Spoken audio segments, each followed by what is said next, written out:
Okay, nagbabalik po ako.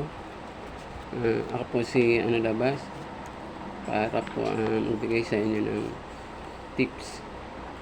Sana po tangkilik niyo po ang aking YouTube channel. Okay po. Balikan natin yung 23. Yung 23 8. So, yung 23 nag-add 24. So, ang 8 binayak 26. So, 24, 26. So, ito, ang 8, 3